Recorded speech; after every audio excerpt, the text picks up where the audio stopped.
আজকে আমি তৈরি করে দেখাবো একটি দুধের পুডিং। এজন্য আমি নিয়েছি 2 প্যাকেট দুধ এবং এখানে রয়েছে 1 লিটার দুধ। এটিকে আমি একটি পাত্রে নিয়ে চুলার আঁচ মাঝারি রেখে ভালোভাবে জাল করব। অনেকটা সময় নিয়ে জাল করব যাতে দুধটা অনেকটা ঘন হয়ে যায়। এখন আমি দিয়ে দিব এখানে মিষ্টি।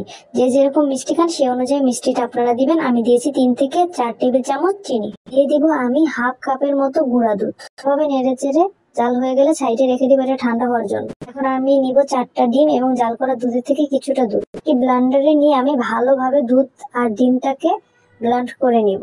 এই মিশ্রণটা যত ভালো হবে আমাদের পুডিংটা ততটাই পারফেক্ট হবে। ব্লেন্ড হয়ে গেলে আমি সবগুলোকে একটি পাত্রে ঢেলে নিব। এখন আমি ক্যারামেল তৈরি করব। এর জন্য আমি একটি পাত্রে হাফ কাপের মতো চিনি এবং 3 থেকে 4 চা চামচ পানি নিয়ে কিছুটা সময় চুলার আঁচটাকে একদম লো রেখে জাল করে নিব। দেখতে পাচ্ছেন চিনির কালারটা পরিবর্তন হয়ে যাচ্ছে। এখনই আমাদের ক্যারামেলটা তৈরি হয়ে গেছে। ক্যারামেলটা তৈরি হয়ে গেলে ঠান্ডা হওয়ার জন্য অপেক্ষা করব এবং এটা ভালোভাবে সেট হবে। কিছুটা সময় নেব।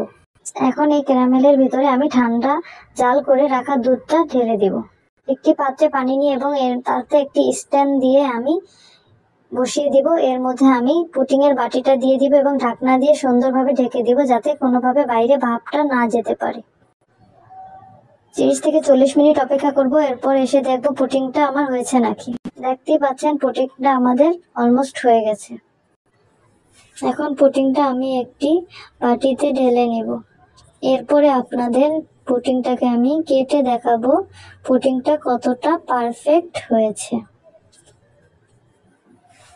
আশা করি দেখতে পাচ্ছেন পুডিংটা কতটা সুন্দর হয়েছে। সবাইকে কষ্ট করে ভিডিওটা দেখার জন্য ধন্যবাদ। যদি ভালো লাগে অবশ্যই